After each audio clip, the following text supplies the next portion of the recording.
नमस्कार दोस्तों। आज की कहानी है ये उन दिनों की बात है जब मोबाइल नहीं थे। इसकी लेखक है सुनीता तिवारी। हेलो मम्मी, कैसी हो? क्या कर रही हो आप? सरोज जी की बेटी सुलभा ने फ़ोन पर पूछा। कुछ नहीं बेटा, मैं और दादी छत पर बैठे धूप सेक रहे हैं और साथ साथ मटर भी छील रहे हैं। तुम बताओ बेटा, कैसी हो? घर में सभी लोग कैसे हैं और जवाई जी तो ठीक है ना? सरोज जी ने कहा। हाँ मम्मी, सब लोग ठीक हैं। सुलभा की आवाज़ का अपनापन सरोज जी से छिपा न रह सका।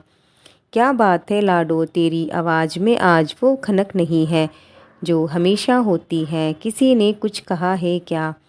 और कहा भी हो तो बेटा वो भी अपने ही हैं, ऐसे नाराज़ नहीं होते। सरोज जी ने समझाते हुए अपनी बेटी को बोला।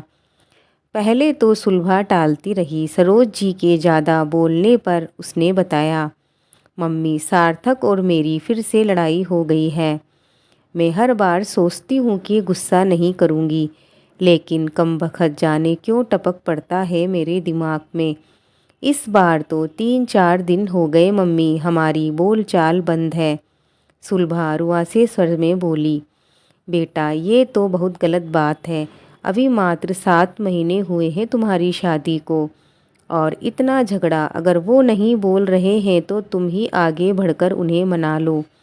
सरोज जी चिंतित स्वर में बोली। मम्मी वो तो रूम में टिकते ही नहीं हैं, तो मैं बोलूँ भी कैसे? सरोज जी स्पीकर पर बात कर रही थी, अतः दादी को सब सुनाई दे रहा था। उनसे रहा नहीं गया, बोल उठी।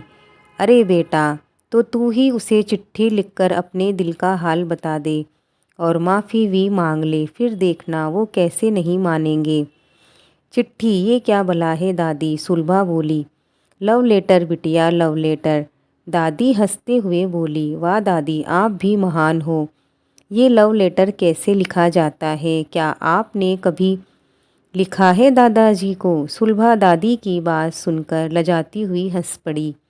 हाँ बेटा, हमारे ज़माने में तो यही जरिया होता था, मन की बात एक दूसरे को पहुंचाने का। और मैं ही क्या, तेरी मम्मी ने भी खूब खत लिखे हैं तेरे पापा को।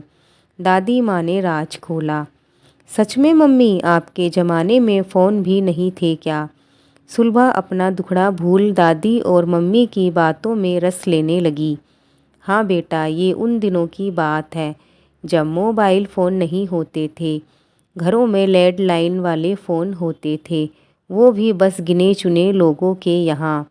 उसमें भी पहले टेलीफोन एक्सचेंज में ऑपरेटर को नंबर बताकर मिलने को बोला जाता था। फिर ऑपरेटर फ़ोन मिलाकर बात करवाता था। वो महज 3 मिनट, इससे ज़्यादा देर बात करते तो ज़्यादा पैसे लगते थे। सरोज जी बीते दिनों में खोने लगी। हाय मम्मी, फिर तो आप चोरी छिपे पापा से बात ही नहीं कर सकती थी, सबको पता ही चल जाता होगा। सुलभा अब आगे जानने की इच्छुक हो उठी।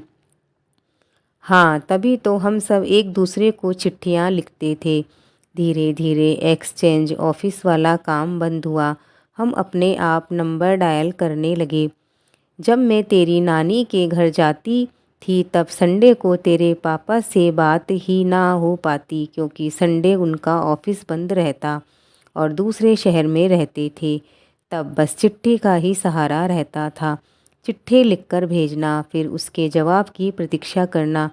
कुछ अलग ही मज़ा था उसमें, और शायद इसलिए हमारा झगड़ा बहुत कम होता था।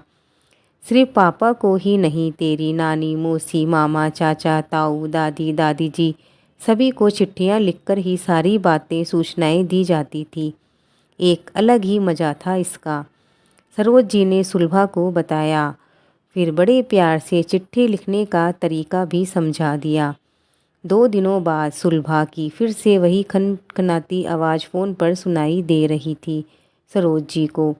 सरोज जी समझ गई कि चिट्ठी वाला फार्मूला अच्छे से काम कर गया। सखियों, मोबाइल युग के अगर फ़ायदे हैं तो कुछ नुकसान भी हैं। अगर आज के विचार आपको पसंद आए हो तो लाइक ज़रूर करें और कमेंट में बताएं कि वो ज़माना अच्छा था कि ये ज़माना अच्छा है। मिलते हैं और एक नई कहानी के साथ।